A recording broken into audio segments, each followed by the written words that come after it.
Lendas da Ciência. Mestiçagem. Distribuição Sinapse. Versão brasileira RGA Rio.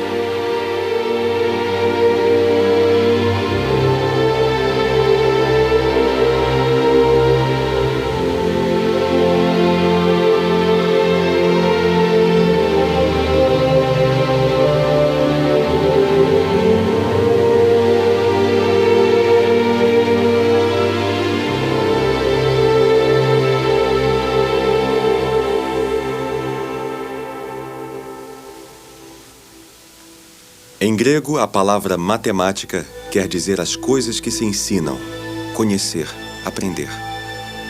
Antes dos gregos, um pouco de Babilônia e Egito. Entre os gregos e nós, tradutores, transmissores do saber grego esquecidos durante quase 1000 anos. Isso é o que contam os nossos livros de história. Mas esse discurso não é o dos chineses, nem dos indianos, muito menos dos árabes. E então?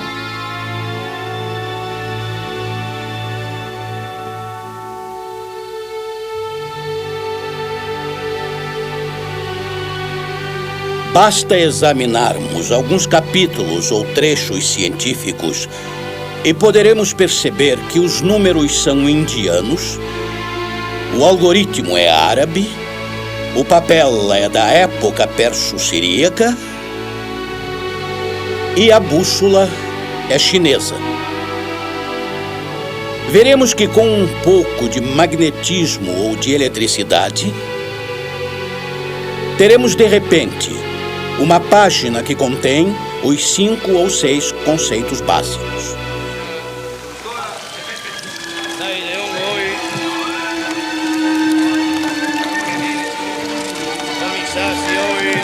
Desde os primórdios, a história relata as viagens dos cientistas, dos reis magos seguindo a estrela para o nascimento de Cristo, a viagem dos gregos, dos exploradores, como Pítias, por exemplo, que parte de Marsella e vai até a Finlândia.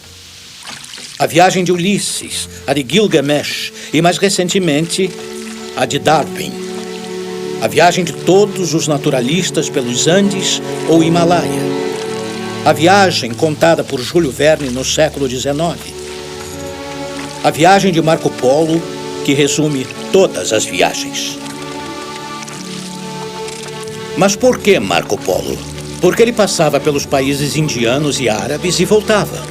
Pela Estrada da Seda ou outra estrada equivalente, ele cruzava todos os países onde justamente todas as ciências se formaram e, em seguida, abriram lugar para o que chamamos de ciência universal.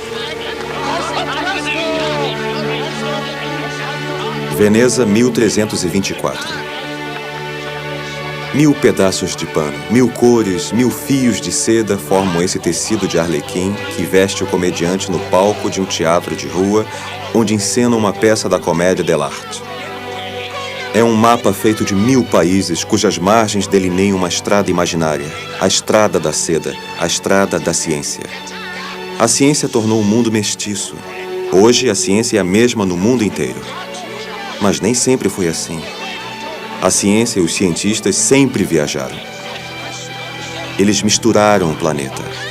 A imensa mistura, a imensa mestiçagem como a roupa deste arlequim feita de 1000 retalhos. Essa roupa parece um quebra-cabeça, parece o mundo. Ela é a lenda do mundo.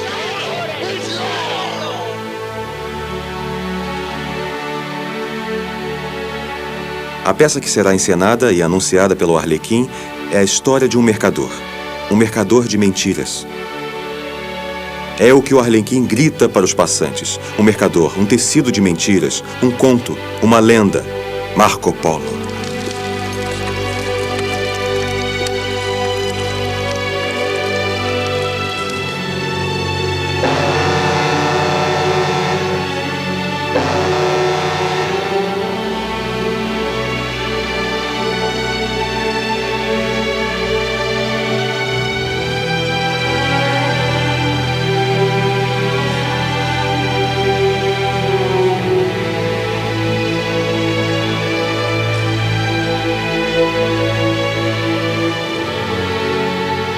Eis o primeiro mapa do mundo.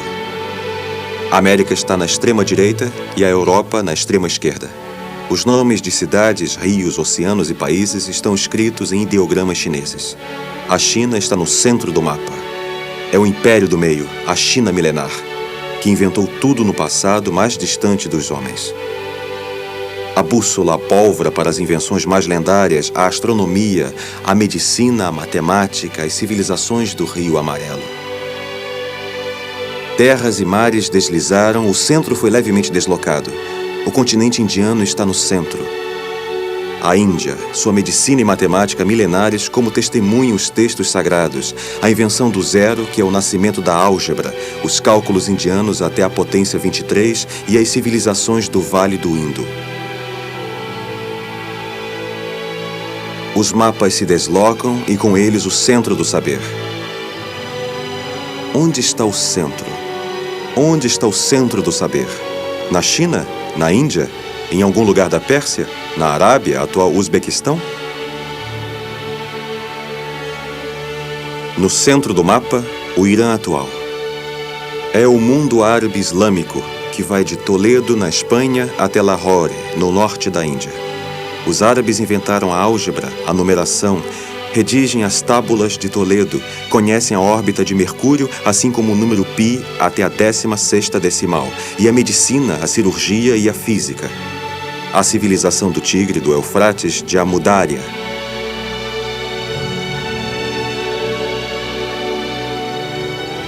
O imenso quebra-cabeça está diante de nossos olhos, flutuando no espaço. A Terra gira, de um lado vem o dia, do outro a noite.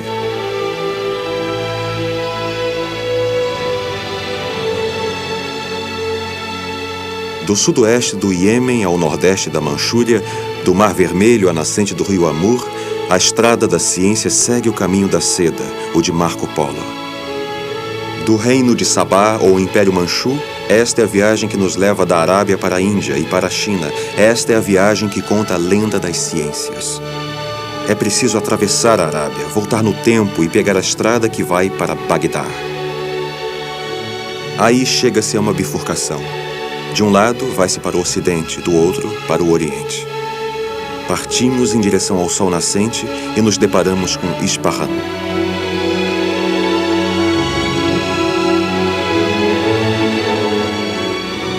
Outra bifurcação.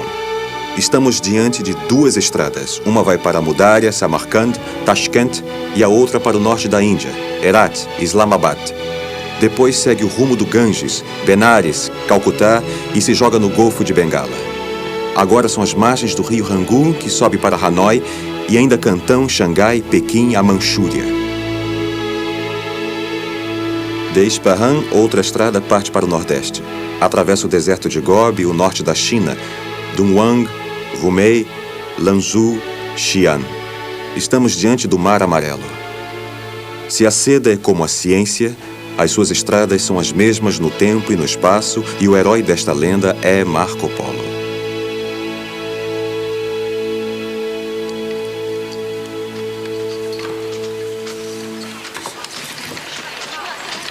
Em uma usina no subúrbio de Hangul, ao sul de Xangai, milhares de pequenas bolas brancas de feltro deslizam ao longo de planos inclinados sob o olhar atento de dezenas de operárias chinesas, casulos de bicho da seda.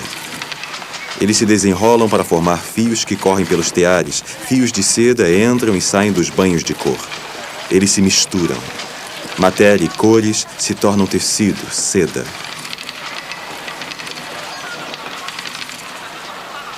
O livro de Marco Polo começa com uma lenda. A visão do mundo, ou o livro das maravilhas.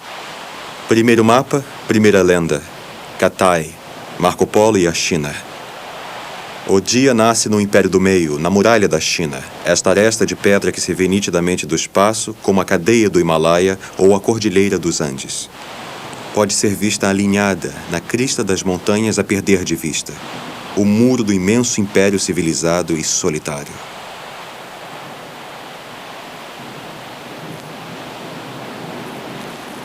A mais antiga ponte de arco segmentário conhecido na história das civilizações é chinesa. É a ponte Anji de Lichun, e Zhaoxian, na província de Hebei. Foi no ano 610 depois de Cristo.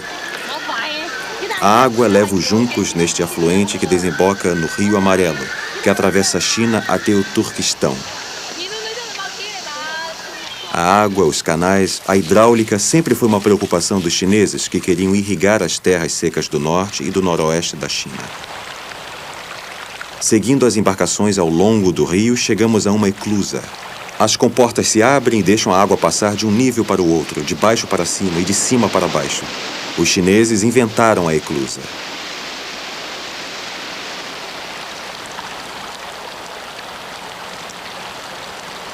Um gigantesco relógio astronômico foi construído no Palácio Imperial de Kaifeng, na província de Honan.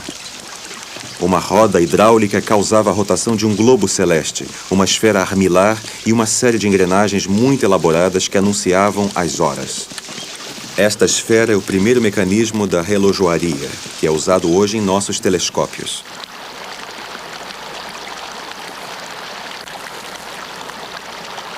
É uma carta do céu. As estrelas estão ligadas por traços que formam desenhos, constelações. Ela data do ano 1000 e seria a reprodução de uma carta ainda mais antiga, que data de 2000 anos antes de nossa era. Ou este casco de tartaruga.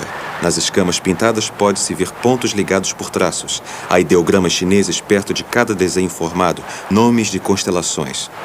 É possível reconhecer Órion e a Grande Ursa. No casco de tartaruga está o céu chinês.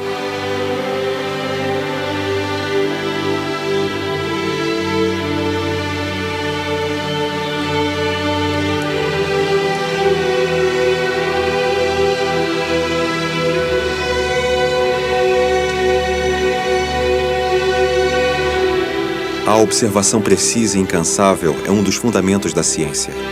Os chineses compilavam, anotavam todos os acontecimentos que observavam no céu, catálogos de estrelas, cometas, eclipses, nebulosas. Uma longa lista de objetos celestes citados nesta escritura vertical que parecem querer ligar o céu à terra. Eles praticaram pouco a astronomia planetária e pouco também a explicação do mundo na qual os gregos sobressaíram.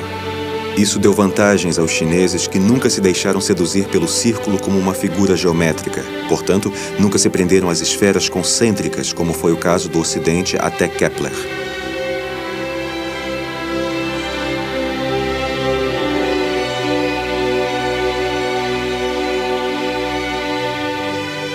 Os cálculos feitos na época Tang, no século 8 d.C., tinham datado os acontecimentos antigos até 100 milhões de anos no passado.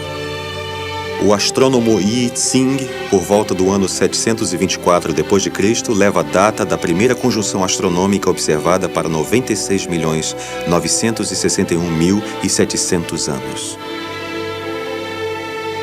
Foram os chineses que, no século VII de nossa era, estabeleceram o princípio Shangzi, segundo o qual as caudas dos cometas sempre seguem na direção oposta ao Sol. Eis um cometa atravessando o céu.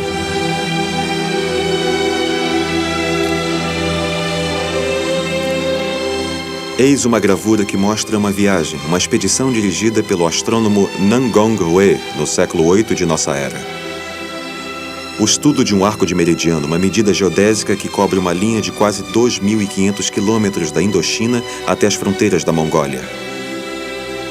Uma estrada cruza este arco de meridiano. É a rota da seda que Marco Polo seguiu. Estamos no norte da China, perto das margens do rio Amur. Há textos chineses que mostram a estrutura hexagonal dos flocos de neve 1.300 anos antes de Kepler no Ocidente.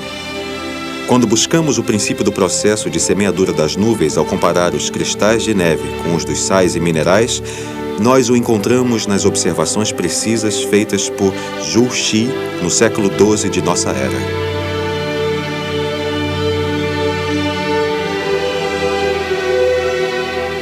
Eis uma central nuclear e a sala de máquinas de um submarino. São laboratórios científicos. Nestes locais criados pela ciência, onde a natureza é submetida a uma observação exata, vemos muros cobertos de quadrantes e agulhas que dão informações. O primeiro aparelho com agulha e quadrante foi a bússola magnética, que é chinesa. É um verdadeiro pedaço de imã talhado em função da forma na colher do norte, a Grande Ursa. Foi a primeira bússola conhecida, ano 105 depois de Cristo. Os gregos sabiam que ao esfregar o âmbar, este atraía a palha e que uma pedra que se encontrava na Ásia, na cidade turca de Magnésia, atraía o ferro. Descoberta chinesa, mas longe da China. Os gregos não davam a menor importância a estes fatos que consideravam triviais. O céu os impressionava demais. Pequenos pedaços de palha ou fragmentos de ferro só os divertiam sem maiores consequências. Os chineses não. Para eles, a ciência do céu começou com a formação de sua carta. Cartografar o céu. Para eles, o céu era o modelo da sociedade chinesa. Tratava-se de reproduzir o céu na Terra. Uma estrela fixa, a estrela polar, seria o imperador. E tudo em volta, girando em sua volta, círculos de estrelas móveis que seriam as castas da sociedade chinesa. Eis a polar e os círculos. Quando um evento abala este aspecto imutável do céu, cometas, eclipses e novas, é sinal de que algo irá acontecer na Terra. O céu está à frente da Terra. Observar noite após noite é conhecer o futuro do mundo, o futuro da China. Para observar as estrelas noite após noite, é preciso fixar o olhar, olhar por muito tempo a mesma região do céu. Mas como fazer isso quando a Terra gira? Girar no sentido oposto. O telescópio é fixado em um pé que permite seguir o movimento aparente das estrelas e que dá um movimento precisamente inverso ao da rotação da Terra.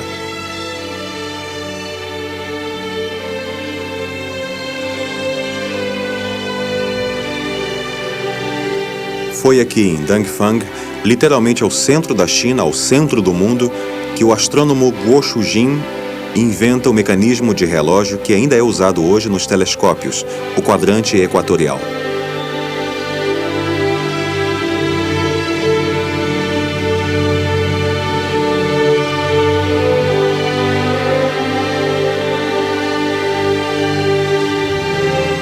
A noite cai no observatório da Montanha Púrpura em Nanquim, onde se reconhece a Grande Ursa. A Grande Ursa? Não. Estamos na China, e para os chineses, esta constelação tem a forma de uma colher do norte. O cabo da colher indica o sul.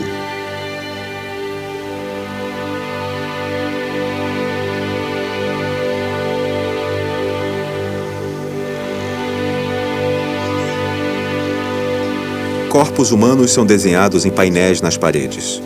Estamos na casa de um médico, um acupunturista em Xi'an. Os corpos são marcados pelos pontos de acupuntura. O método da acupuntura se baseia na analogia entre o céu e a terra.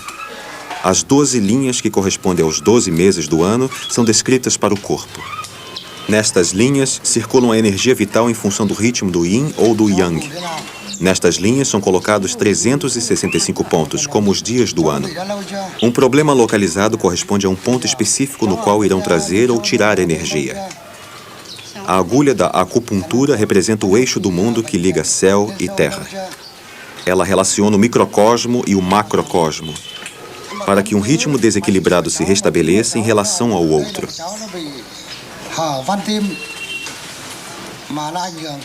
A invenção do papel no ano 105 por Kai Lun, eunuco e secretário particular do imperador, a invenção da imprensa, do relógio, do sismógrafo no ano 130 de nossa era por Zhang Heng, e as ciências geográficas e cartográficas, ou geológicas ou meteorológicas. Os chineses usavam métodos precisos com os quais estabeleciam mapas de relevo.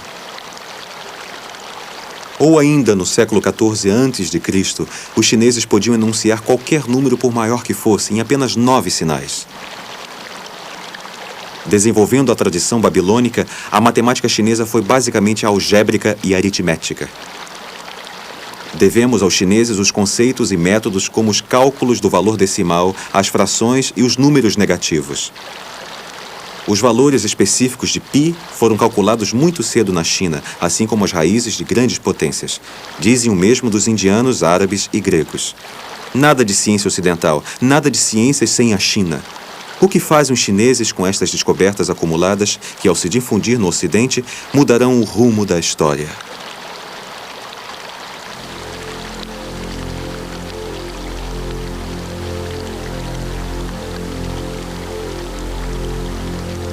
É preciso imaginar ou representar os grandes rios do extremo norte, como o Mackenzie, no Alasca, ou o Amur, na Sibéria. E o que se vê ao sobrevoar o rio Amur é um incrível emaranhado de leitos anastomosados. O leito principal é imenso, e quando nos aproximamos dele, há 1000 pequenos leitos menores. Eles estão tão cercados de areia, pedras, rochas, que não se sabe ao certo se o rio corre ou não. Ainda mais durante o inverno, onde há partes geladas. Na primavera, a mesma parte degela de manhã e congela à noite. E chega-se à conclusão de que o rio não corre. Por que não? Porque há umas espécies de grandes poças fechadas por barragens. Um dos belos questionamentos da ciência foi saber em que condições tudo começa a fluir. Podem ver que aqui há uma roupa de arlequim com pequenas poças e barragens. Em determinado momento, é preciso que a água encontre um caminho para passar por todas estas barragens, sejam elas areia, gelo, etc. Fluir é isso. Em francês, a palavra couler, fluir, vem do latim colare, que quer dizer filtrar. Há invenções aqui e ali, ideias relativamente fecundas, achados. Mas o rio ainda não está fluindo. A barragem venceu o principal tronco do rio. E, de repente, a soma destas invenções e técnicas, destes achados, objetos e modos de fazer, se reúnem e, então, o grande rio começa a fluir. E tudo começa.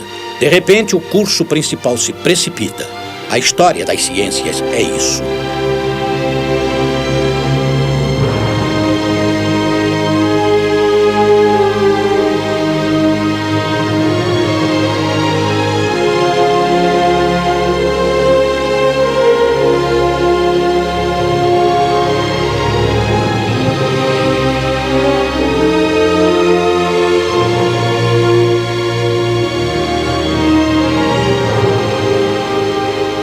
Eis um novo mapa, o continente indiano. O interior de uma loja. Um vendedor de tecidos que joga amostras brilhantes no chão. 1000 cores, 1000 estampas, 1000 fios, tecido de arlequim. A seda se abre diante de nós. De onde ela vem? Da China? Da Arábia? Daqui onde estamos com este vendedor de Benares?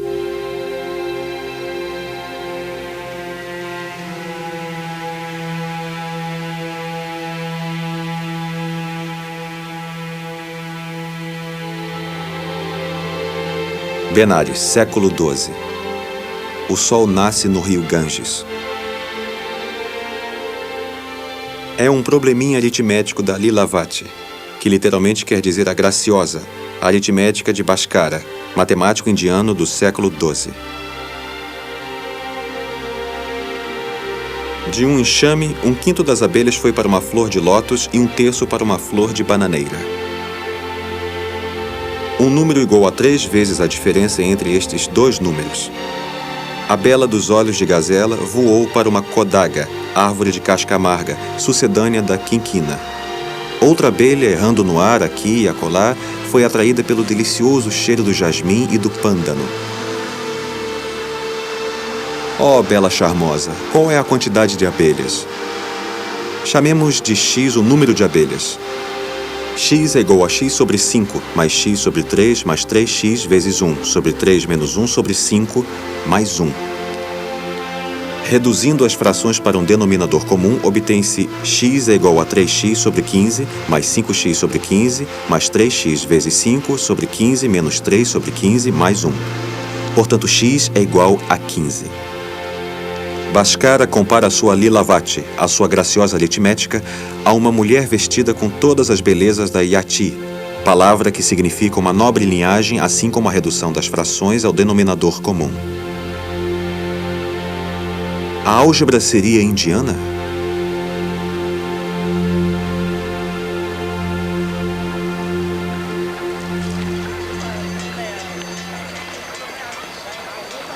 O sol está mais alto no céu. As embarcações no Ganges estão mais nítidas. Ouve-se um rumor, orações cantadas, divulgadas por alto-falantes.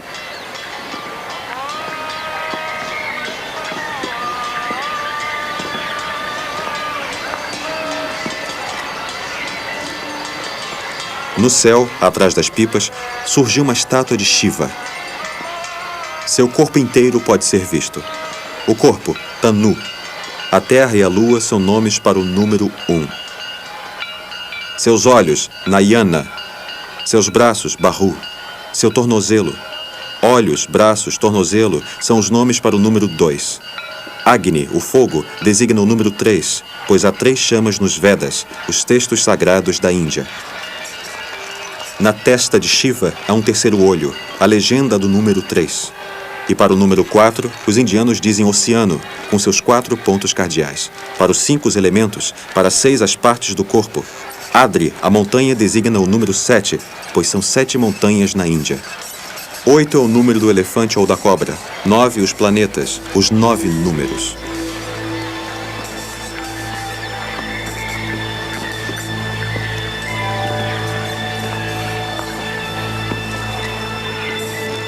É noite em Benares. Acendem-se as fogueiras que queimam os mortos nas margens do Ganges.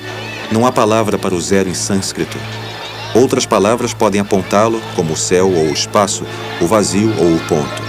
Para o zero, desenhe um ponto nas mais antigas escrituras indianas.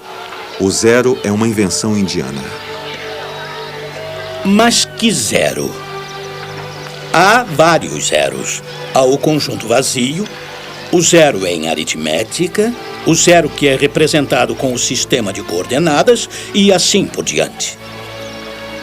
Consequentemente, é bom lembrar que uma invenção não se reduz a um objeto, seja este uma palavra, um conceito ou um objeto construído como a bússola. Não. É preciso que exista em volta deste objeto uma teoria, uma visão de mundo que sustente este objeto. E, de certa forma, quando a bússola se instalou no sistema ocidental, ela já não era mais o mesmo objeto, a mesma bússola. Não é mais o mesmo zero, pois no curso da história as coisas mudam. A observação muda, os homens e a sociedade mudam. E pode-se dizer que a história consiste em entender bem que não se trata do mesmo objeto.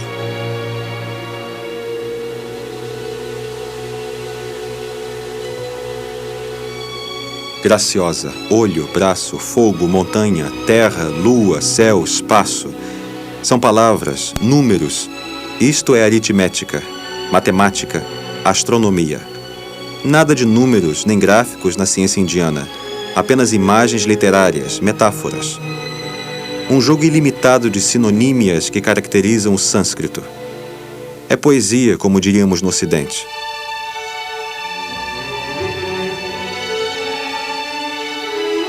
Nos textos em sânscrito, os grandes números se apresentam na forma de verso ou estrofe. No Siddhanta de Aryabhata, o seno e o cosseno já eram mencionados por volta do século V de nossa era. Os grandes números ou tabelas trigonométricas, conhecidas muito antes pelos indianos, surgem na forma de trocadilhos ou aforismos. Para os indianos, os números são uma legenda, as palavras são números.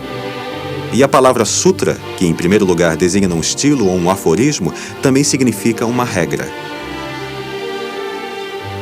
Quando não são grandes ou não estão em um verso ou uma estrofe, os números indianos se inscrevem da maneira mais simples do mundo. Da maneira que o mundo inteiro escreve. 1, 2, 3, 4, 5, 6, 7, 8, 9 e 0. O sistema decimal. Estes números que vimos na China e dizemos ser árabes são indianos.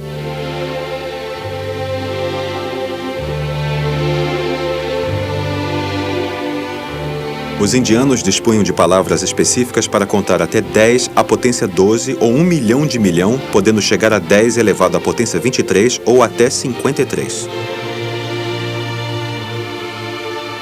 Os barcos do Ganges, as abelhas da figueira, as pipas de papel são imagens, legendas para a álgebra, a trigonometria, o zero e a aritmética.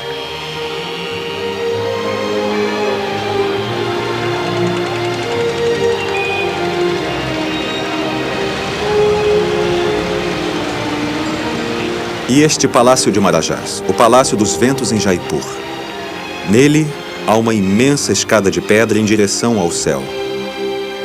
É um triângulo retângulo, um observatório astronômico. Há outros quadrantes solares aqui, esferas, escadas de pedras. Some 4 e 100, multiplique por 8, acrescente 62.000 e assim terá o valor aproximado da circunferência de um círculo cujo diâmetro é de 2 miríades.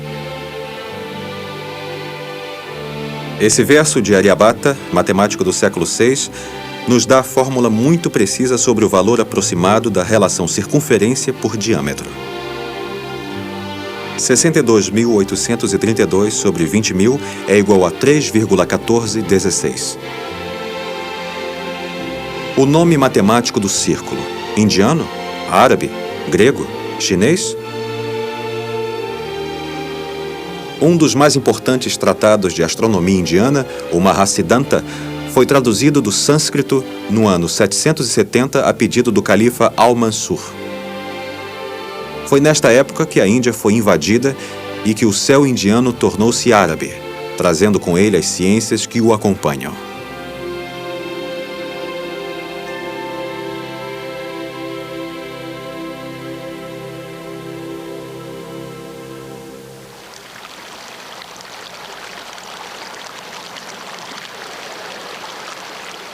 Este é o rio Indo que cruza a Índia inteira. Índia, em antigo persa, hindu, corresponde ao sânscrito Sindhu, o Indo, que quer dizer rio. Índia quer dizer rio. Eis um triângulo retângulo. A linha transversal de um retângulo produz por construção de um quadrado o que produzem o comprimento e a largura separadamente. O quadrado se forma, assim como a hipotenusa e os dois outros lados, o ângulo reto. O teorema de Pitágoras some nas águas do Indo. Os indianos não o chamam de teorema.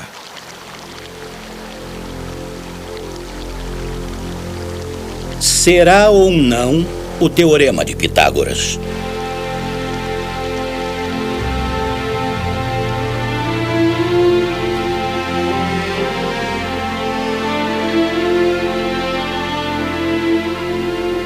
Este teorema foi descoberto porque havia teoremas antes dele. E graças a esta descoberta, muitos outros teoremas surgiram depois dele. Não se pode imaginar uma única geometria onde haveria apenas o teorema de Pitágoras. Não! Ele está incluído como uma joia em um anel ou um barco em um rio que corre. Ele é incluído em um processo que o precede e o segue em sua demonstração. Consequentemente, se isolar o teorema de Pitágoras, pode reconhecer uma forma deste tipo.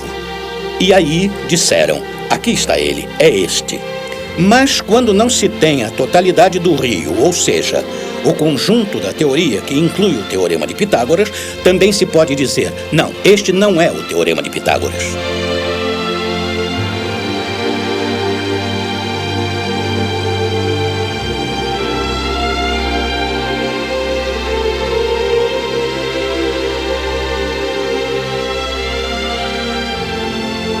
É outro mapa, outra legenda, outro mundo. Seu centro é Arábia, Turquia, Irã, Uzbequistão, Paquistão, o mundo árabe e islâmico. Zênite e Nadir são palavras árabes para designar o alto e o baixo do céu, o alto e o baixo do mundo.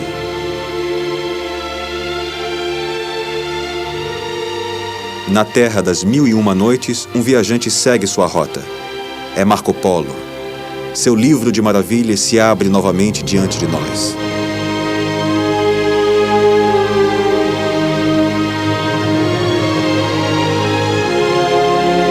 Os árabes, filhos do deserto, cujas casas são feitas de areia e estrelas.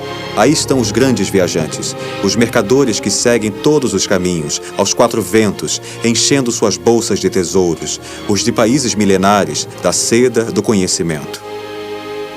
Aí estão as estradas de areia do deserto do Iêmen, das tábuas toledanas da Espanha, Síria, Istambul, Samarcand, Karachi, até os confins da China.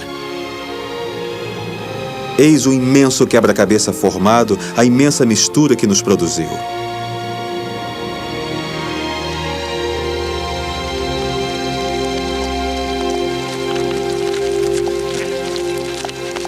Árabes, intermediários entre Ocidente e Oriente, mercadores de especiarias, sedas, de conhecimentos gregos, indianos e chineses. Vamos ver.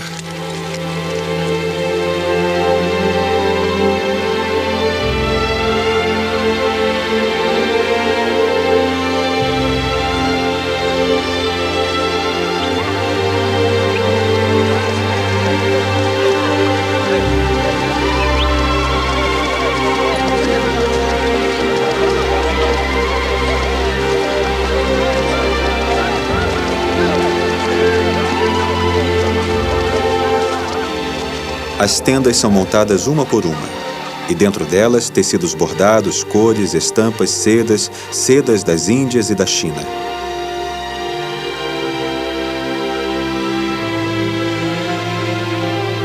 O céu constelado de estrelas. Akernar, do árabe Aker en-Nar, o fim do rio, a última estrela do rio, Erídano. Betelgeuse, do árabe Ibn al-Jawzar, a axila de Órion. Deneb, do árabe Deneb de Gige, a ponta do cisne. Enif, do árabe Enf al-Faras, o focinho do cavalo, ou seja, Pégasus. Fomayô, do árabe Fam al-Hut, a boca do peixe. Rastaban, do árabe Rastuban, cabeça de dragão. Altair, de An-Assar Altair, o abutre voador. Aldebaran, do árabe Aldabaran, que está sempre atrás das Pleiades. Acima do deserto, o céu fala o idioma desses nômades adormecidos sob os amplos tecidos que os separam das estrelas. O céu seria árabe?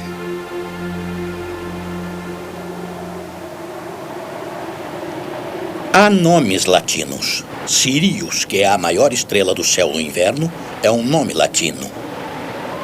Arcturus, na ponta da grande Ursa, é um nome grego.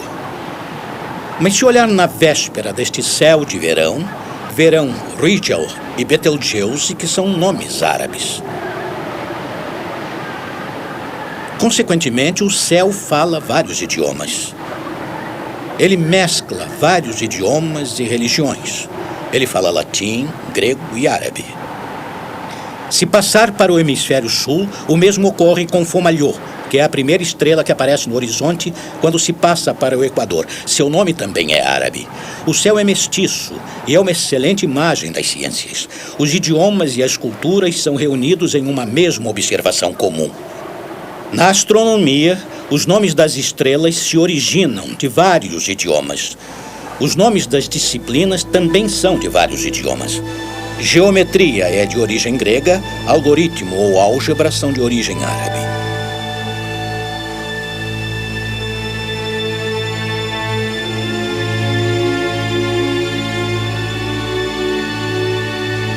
Algoritmo, sistema de aritmética decimal. Vem do nome de Al-Khwarizmi, um dos maiores matemáticos iranianos de língua árabe. Foi ele que redigiu o primeiro tratado de álgebra, tirado dos hindus, que o tornou mais claro e acessível. Ele intitulou sua obra Hisab al-Jabr, o que significa a arte de fazer com que dois desconhecidos sejam iguais a uma grandeza conhecida. O termo álgebra vem diretamente de al-Jabr, que é literalmente a união de partes separadas. Ele também significa aquele que reduz fraturas. Para os árabes, os números que chamamos de árabes são indianos. Em árabe, 0 se diz cifre, que literalmente é objeto vazio. Traduzido para o latim, ele tomou o nome de vento, zéfiro, que virou zero. Eis um mapa do mundo. O Império Bizantino vai da Grécia ao Egito, cobrindo todo este eixo fértil, e em direção ao leste o Império Persa, que vai até a Índia. Por volta de 630 de nossa era, um povo que partiu do deserto da Arábia começou a ocupar as terras na direção oeste até a Espanha e na direção leste até a Índia.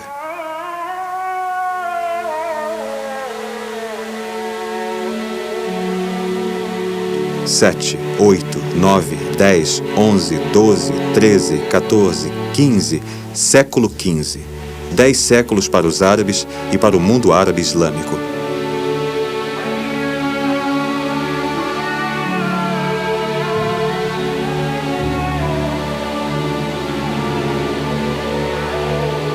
Um dos mais famosos de seus tradutores foi Unaim. Seu trabalho foi tão apreciado que o califa depositava-lhe uma soma de peso equivalente a dos livros que ele traduzia. Assim, uma quantidade imensa de traduções começou a surgir, do grego, siríaco, persa e hindu. Traduzir, reunir, abraçar o saber. Foi o que os árabes fizeram. Eles criaram centros de estudos, academias, bibliotecas, locais de troca e de traduções.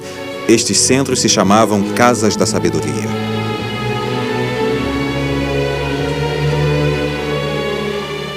A partir de uma tradução, brilha uma ideia.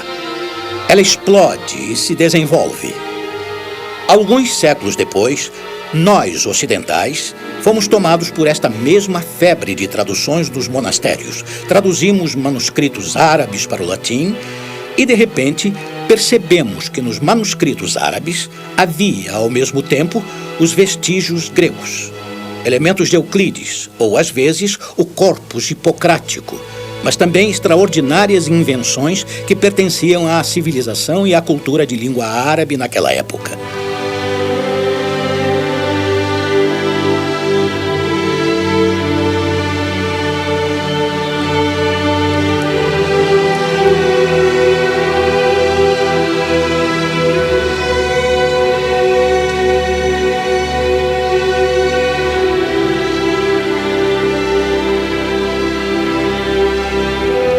Na Alta Idade Média, por volta do século V d.C., com o fechamento da escola de Atenas por Proclus, que foi um comentador de Euclides, assistiu-se a uma grande viagem de todos os cientistas gregos para o leste. No momento da decadência da civilização grega, há uma espécie de debandada. Partindo para o leste, eles se dirigem para o que hoje chamamos de Oriente Médio e vão até Bagdá. E lá, eles tiveram um encontro extraordinário. De fato, Bagdá foi um centro absolutamente cintilante durante 2 séculos. Por quê? Porque lá estavam os gregos no velho caminho da conquista de Alexandre, pois este passou por lá e deixou muitos rastros, inclusive científicos. Depois foram os persas, pois há um fundo de ciência persa. Em seguida, vinda do leste, toda a riqueza da civilização indiana.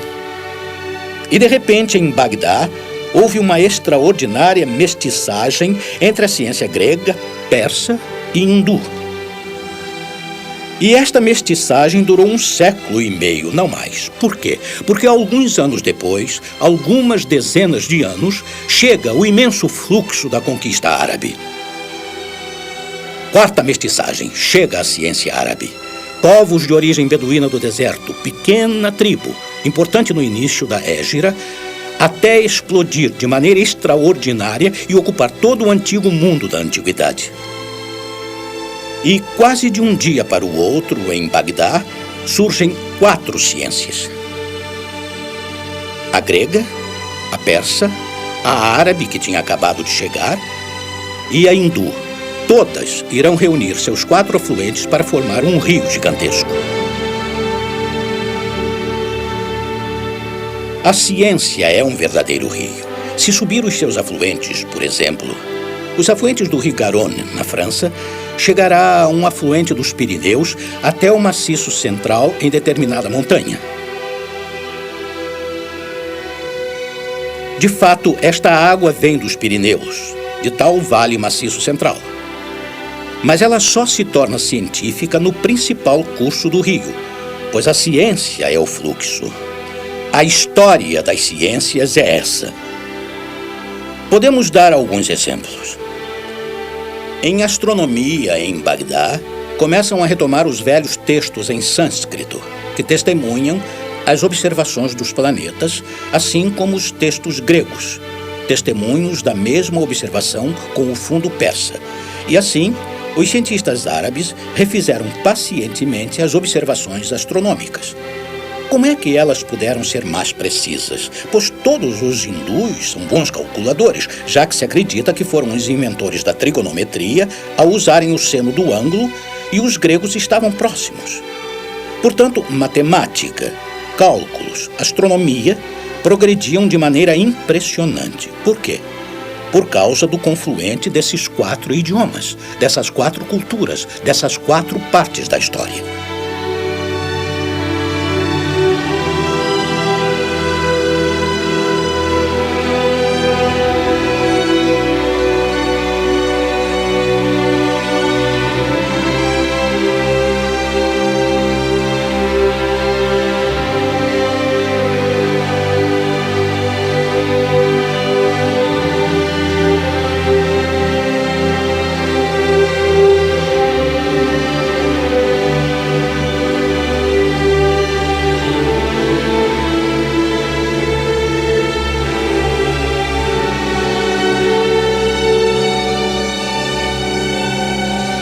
O mesmo problema pode ser colocado durante dezenas de anos ou até séculos.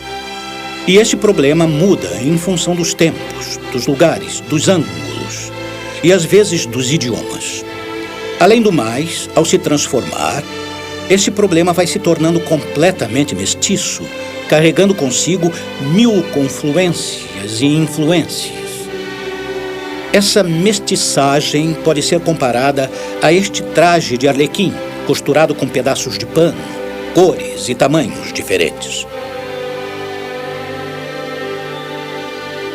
Esta roupa parece um mapa geográfico, um mapa da Europa, com Portugal, Espanha, Itália, França, Inglaterra e Escócia. Vejam como estas peças de roupa podem ser aplicadas ao mapa. Se fizéssemos um mapa das culturas, dos idiomas, teríamos este manto de Arlequim superposto. Mas na ciência, a coisa é diferente. Existe um traje de Arlequim e existem pessoas com idiomas diferentes, que não têm as mesmas crenças, nem as mesmas culturas. Mas eles se unem em uma linguagem e cuidam de objetos como o manto de Arlequim, que se torna, de repente, a roupa de Pierrot, toda branca. Todas as cores se unem em uma só, sendo o branco a soma de todas as cores.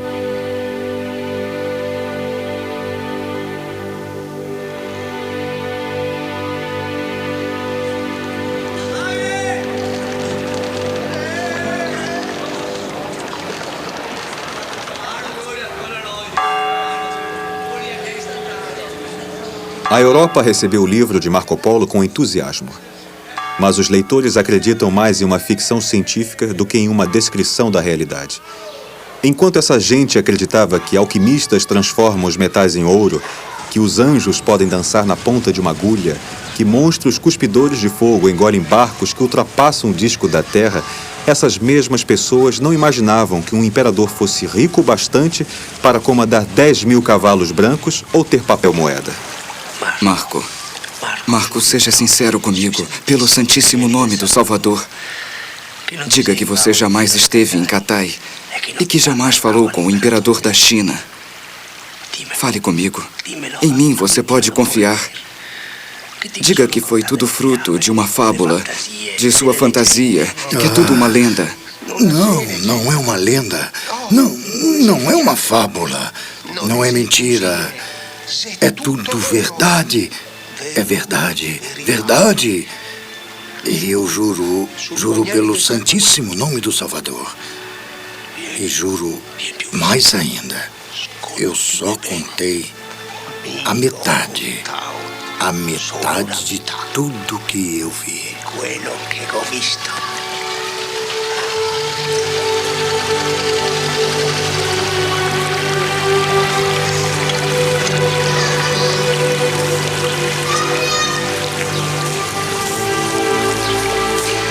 Ao morrer, esse maravilhoso viajante nos deixa um livro maravilhoso. O Livro das Maravilhas, tanto que ninguém acredita nele. Ao morrer, ele diz: não contei a metade do que vi. Esse livro das maravilhas é a ciência, e a ciência é esse livro.